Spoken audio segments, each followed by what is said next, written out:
ये students 2 marks के questions होते हैं। When do we say that work is done, हम कब कहेंगे कि वर्क हो रहा है। So work is done when a force act on an object and displacement occurs in the direction of force. मतलब जो डिस्प्लेसमेंट है, जिस डायरेक्शन में फोर्स अप्लाइड हो रहा है उसी डायरेक्शन में डिस्प्लेसमेंट भी हो रहा है, तो हम कहेंगे कि वर्क हो रहा है।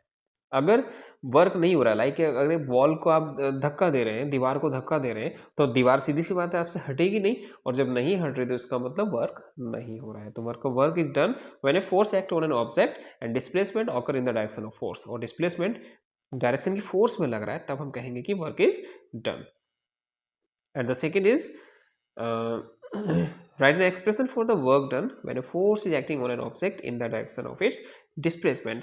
एक्सप्रेशन बताना है जब वर्क डन एक फोर्स की when is a force is acting on an object in the direction of its displacement, displacement की डायरेक्शन में होता है। तो वर्क सिंपल सा फॉर्मूला होता है work equals to force into displacement, that is F W equals to F into D.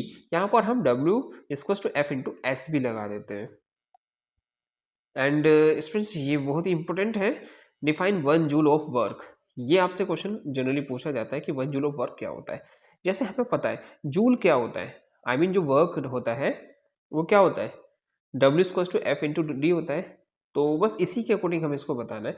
जैसे 1 joule is that work which is done when a force, अगर हमारा फोर्स कितना हो जाए 1, और वो इसको 1 मीटर डिस्प्लेस कर दे या 1 मीटर डिस्टेंस कवर करे, तब इन द डायरेक्शन ऑफ फोर्स, तो वहां पर वर्क जो होता है 1 जूल होता है। डेफिनेशन में प्रॉपर लिख देंगे 1 joule is that work which is done when a force of 1 newton is applied on an object and it moves in a distance of 1 metre in the direction of force.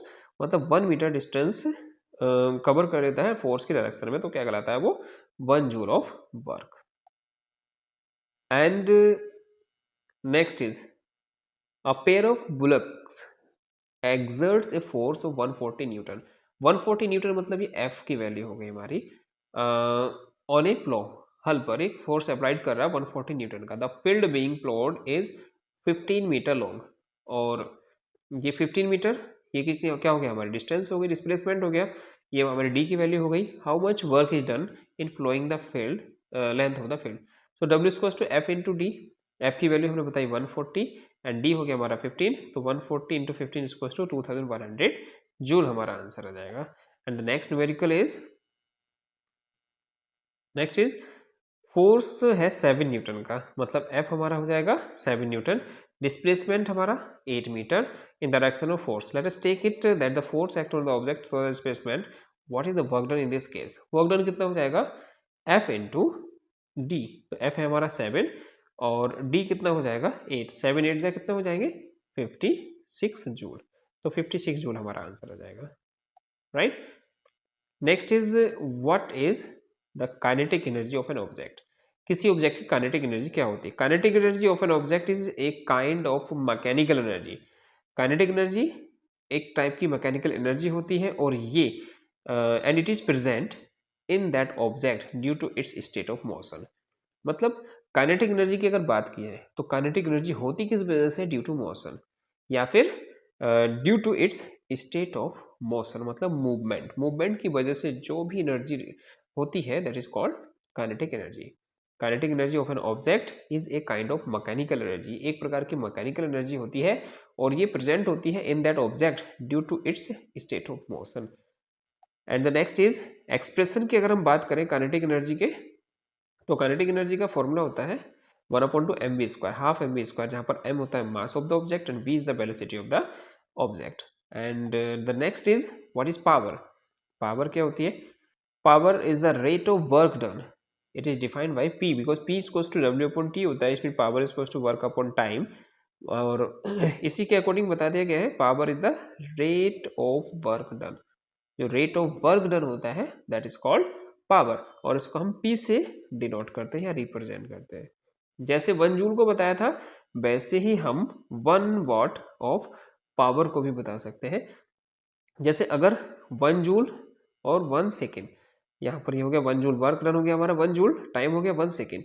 If an agent works at the rate of 1 joule per second then the power of that agent is 1 watt. अगर 1 joule per second के हिसाब से work कर रहा है तो जो power होगी वो 1 वॉट होगी, और 1 वॉट क्या होती है, ये यूनिट ऑफ पावर होती है।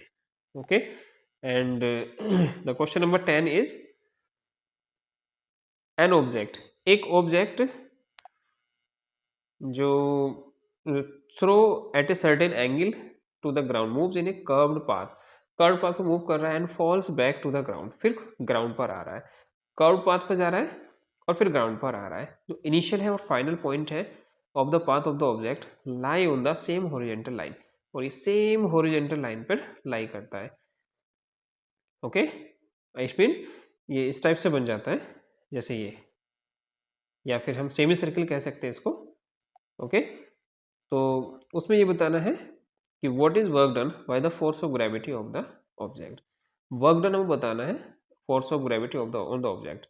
तो for calculating work done there must be displacement, but since in this example vertical displacement is 0, क्योंकि जहां से उसने स्टार्ट किया था और वो उतनी ही हाइट पर आकर रुक गया, 0 पर ही, तो जो वर्टिकल डिस्टेंस हुई वो कैसी हुई, 0। मतलब इनिशियल और final points same horizontal line में लाई करते हैं, इसलिए जो वर्क डन होगा फोर्स ऑफ ग्रेविटी का वो क्या हो जाएगा, 0 हो जाएगा। ओके।